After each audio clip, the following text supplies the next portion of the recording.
आप देख रहे हैं खबरें अभी तक। आदमपुर की परीक्षा, जी हां, आज आदमपुर की परीक्षा के चलते मतदान की प्रक्रिया होगी। सुबह 7 बजे यानी कि अब से थोड़ी देर बाद ये प्रक्रिया शुरू हो जाएगी और शाम 6 बजे तक चलेगी। साथ ही आपको ये भी जानकारी दे दें, इस दौरान तमाम प्रत्याशी जो कि अपनी किस्मत आजमा रहे हैं, उनके बीच कहीं ना कहीं वर्चस्व की लड़ाई भी देखी जा रही है। जी हां, हरियाणा के आदमपुर सीट पर उपचुनाव, जहां आदमपुर उपचुनाव के लिए मतदान सुबह 7 बजे से शाम 6 बजे तक मतदान होगा। करीब 1,71,000 वोटर्स मतदान करेंगे। बीजेपी के प्रत्याशी हैं भव्य बिश्नोई, कांग्रेस के उम्मीदवार हैं जयप्रकाश, इनेलो के उम्मीदवार कुरुराराम और आम आदमी पार्टी के उम्मीदवार है सतेंद्र सिंह। 6 नवंबर को वोटों की गिनती की जाएगी। तो बड़ी खबर आपको हम बता रहे हैं, करीब 1,71,000 वोटर्स मतदान करेंगे। आदमपुर सीट पर 22 उम्मीदवारों की किस्मत इस समय दांव पर लगी है। और साथ ही आपको ये भी बता दें कि कहीं ना कहीं आदमपुर की विधानसभा की ये सीट एक वर्चस्व की सीट भी बनती नजर आ रही है। नाक का सवाल भी है, कहीं ना कहीं कांग्रेस की बात करें या फिर बीजेपी की बात करें। ये बड़ी खबर आपको हम बता रहे हैं। साथ ही आपको ये भी जानकारी दे दें कि इनेलो के उम्मीदवार भी मैदान में उतरे हैं, आम आदमी पार्टी के उम्मीदवार भी मैदान में हैं। अब ऐसे में कड़ी टक्कर यहां पर देखी जाएगी, कांटे की टक्कर यहां पर देखी जाएगी। ये बड़ी खबर आपको हम बता रहे हैं। तो आदमपुर उपचुनाव के लिए मतदान 7 बजे यानी कि आपसे ठीक 1 मिनट बाद शुरू हो जाएगा और शाम 6 बजे तक मतदान होगा। तो शाम 6 बजे तक मतदान होगा और अब से 1 मिनट बाद मतदान शुरू हो जाएगा। 1 ही मिनट बाकी रह गया है। ये बड़ी खबर आपको बता रहे हैं। आदमपुर सीट पर 22 उम्मीदवारों की किस्मत इस समय दांव पर है और देखिए, चुनाव को लेकर लोगों में उत्साह भी काफी ज्यादा है।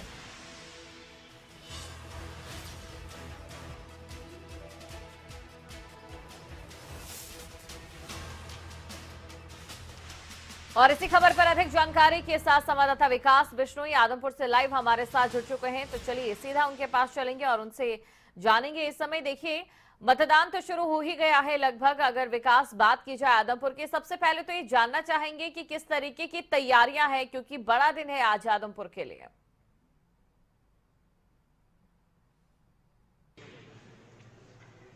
देखिए, बहुत बड़ा दिन है, इसमें कोई शक नहीं है। और जिस बूथ पर मैं अभी मौजूद हूँ, यहाँ पर इस हलके के, इस इलाके के जिनकी प्रतिष्ठा साख दांव पर लगी है, कुलदीप बिश्नोई, वो यहाँ वोट डालते हैं और अभी कुछ देर में वो आने वाले हैं। हालांकि उनकी माताजी जसमा देवी और उनकी बहन यहाँ अभी थोड़ी देर पहले, 1 मिनट पहले यहाँ पहुँचे हैं। हालांकि वोटिंग शुरू नहीं हुई है। सुरक्षा की बात करें तो आप देख सकते हैं कितने सारे पुलिस के जवान हैं और अर्धसैनिक बल हैं, उनकी तैनाती की गई है। कुलदीप बिश्नोई आ गए हैं, बातचीत करने की कोशिश करते हैं और देखिए अभी पहुंचे हैं, बात करते हैं। वोट डाल के बात करें, वोट डाल के बात करें। देखिए, कुलदीप जी पहुंचे हैं, भव्य बिश्नोई पहुंचे हैं और उनकी माता श्री रेणुका जी पहुंची। ये तस्वीरें आप देख सकते हैं खबरें अभी तक के ऊपर। और वोट डालकर अभी बातचीत करेंगे हमसे, ऐसा वो कहकर गए हैं कि अभी वोट डालकर आते हैं, उसके बाद बातचीत करेंगे। तो बड़ा दिन है भजनलाल परिवार की अगर बात करें तो, और आदमपुर हलके की बात करें तो 54 साल का इतिहास रहा है और उसको तोड़ने के लिए जी तोड़ मेहनत की है कांग्रेस ने कि इस बार जयप्रकाश को यहाँ से विजयी बनाए। लेकिन 6 तारीख को ये चीजें सामने आएगी। मुकाबला बहुत कड़ा है किसी का। बिल्कुल विकास, तो बड़ा मुकाबला यहाँ पर देखा जा रहा है और साथ ही साथ विकास, कहीं ना कहीं वर्चस्व की लड़ाई भी है कांग्रेस के लिए। ये कहना यहाँ पर गलत नहीं होगा।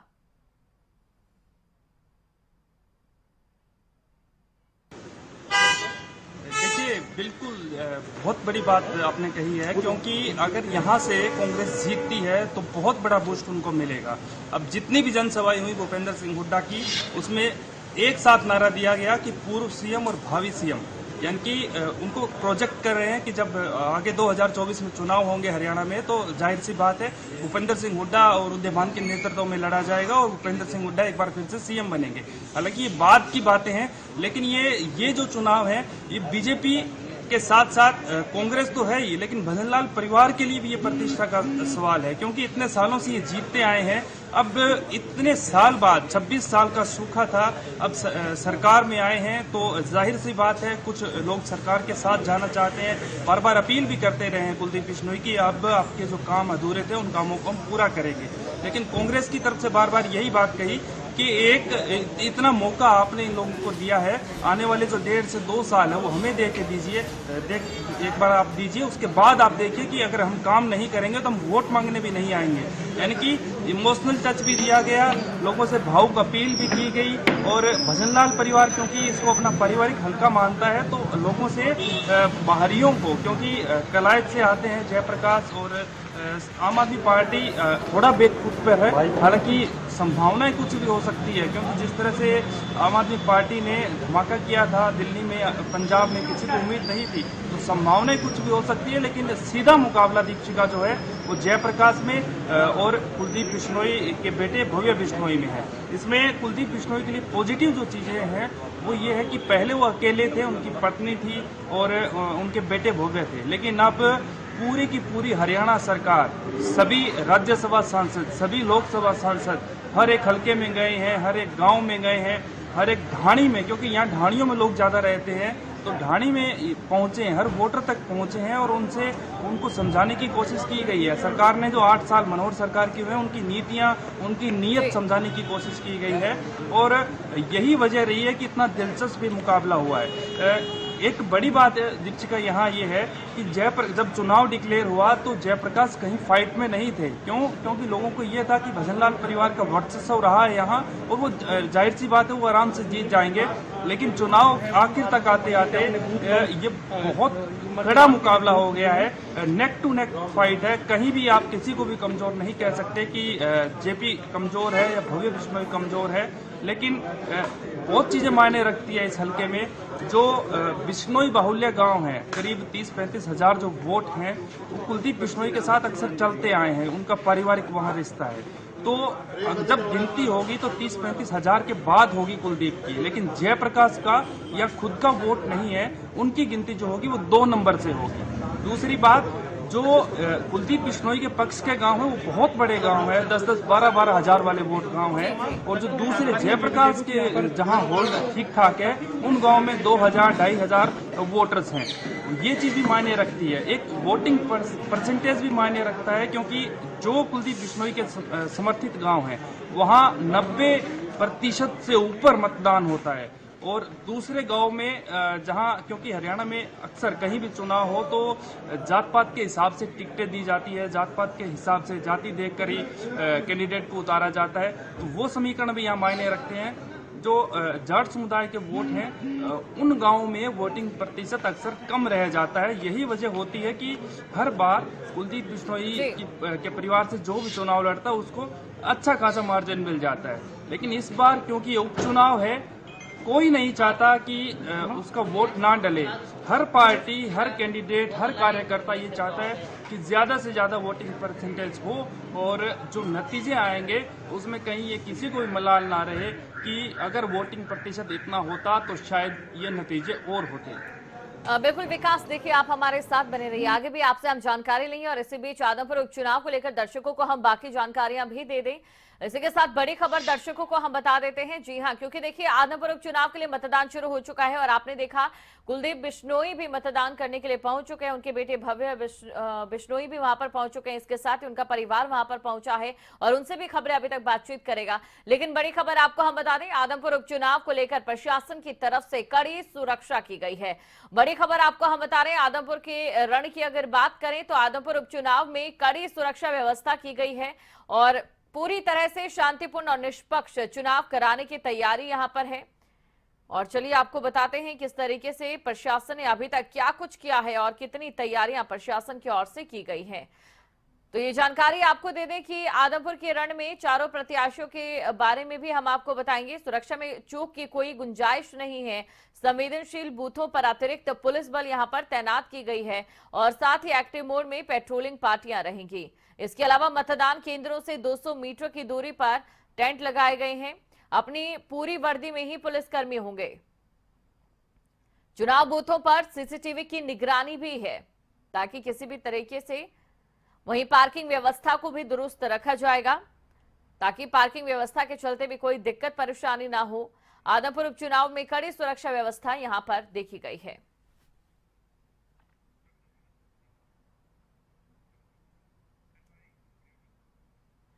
और हमारे संवाददाता विकास लगातार हमारे साथ आदमपुर से ही बने हैं, तो चलिए उनके पास चलते हैं और उनसे जान लेते हैं सुरक्षा व्यवस्था को लेकर फिलहाल कैसी तस्वीर नजर आ रही है। देखिए विकास, कुल मिलाकर बात अगर आदमपुर विधानसभा उपचुनाव की जाए तो पहले ये साफ था कि सुरक्षा व्यवस्था कड़ी होगी, लेकिन आप वहां पर मौजूद हैं, अभी क्या तस्वीर सुरक्षा व्यवस्था को लेकर वहां पर देखी जा रही है?